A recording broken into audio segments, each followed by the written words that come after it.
نبی پاک صلی اللہ تعالیٰ علیہ وسلم کی بارگاہ میں ایک بندہ آیا کہ کہنے لگا یا رسول اللہ آنکھیں نہیں ہیں. سبحان اللہ. تو نبی پاک صلی اللہ علیہ وسلم نے ارشاد فرمایا کہ ٹھیک ہے 2 رکعت جا کے نفل ادا کر، صلاۃ الحاجت.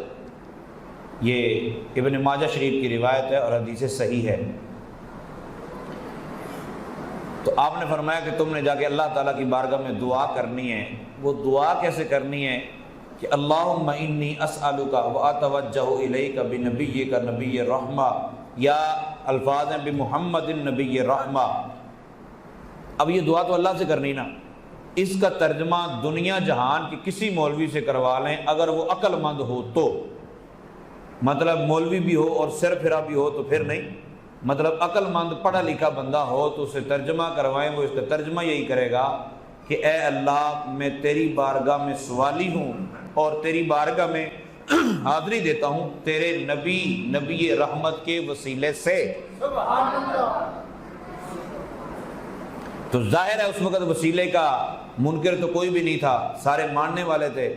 تو رسول پاک صلی اللہ تعالیٰ علیہ وسلم نے اتنی دعائی نہیں بتائی.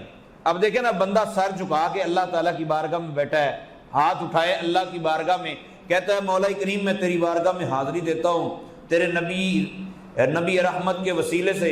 سرکار نے فرمایا درمیان میں تمہیں پتہ ہے کہنا ہے، درمیان میں تمہیں دعا کرتے کرتے یہ کہنا ہے یا محمد. اب سرکار کو مخاطب کرنا ہے. دعا کس سے کر رہا ہے؟ اللہ سے. کس سے دعا کر رہا ہے؟ دعا کر رہا ہے اللہ سے. لیکن اسی دعا کے دوران نبی پاک صلی اللہ تعالیٰ علیہ وسلم کو مخاطب کرنا ہے یا محمد انی قد توجہت بک الی ربی فی حاجتی ہذہ لتقضی لی. یا رسول اللہ ذرا تسی بھی اللہ نو کہہ دیو. سبحان اللہ. بھائی دعا اللہ سے کر رہے ہیں تو نبی کا وسیلہ درمیان میں، صرف وسیلہ ہی نہیں، ڈائریکٹ سرکار دو عالم صلی اللہ علیہ وسلم کی بارگاہ میں یہ التجا کرنی. یا رسول اللہ آپ بھی اللہ تعالیٰ سے کہہ دیں کہ اللہ تعالیٰ میری یہ حاجت پوری کر دے. اللہ میں نے تیرے نبی کا وسیلہ بھی پیش کیا ہے، تیرے نبی سے سفارش بھی کروائی ہے.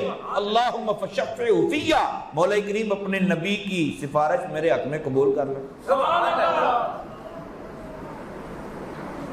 حضرت عثمان بن حنیف رضی اللہ عنہ فرماتے ہیں، یہ سیاستہ کی روایت ہے اور حدیث صحیح ہے کہ وہ بندہ جب پلٹ کے واپس آیا تو لگتا تھا آنکھیں کبھی اندھی نہیں ہوئیں. سبحان اللہ. یوسف علیہ السلام کی قمیص کمال کرتی ہے اور رحمت عالم صلی اللہ تعالی علیہ وسلم کا نام ہی کمال کرتا ہے. سبحان اللہ. کیوں؟ سب سے اعلیٰ ہمارا بھی، سب سے بالا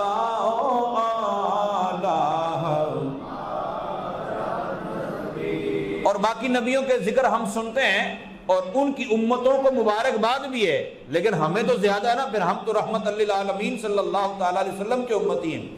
غمزدوں کو رضا مجدہ دیجے کہ ہیں جو پریشان ہیں ان کو خوشخبری سنا دو. غمزدوں کو رضا مجدہ دیجے کہ ہے بے قصوں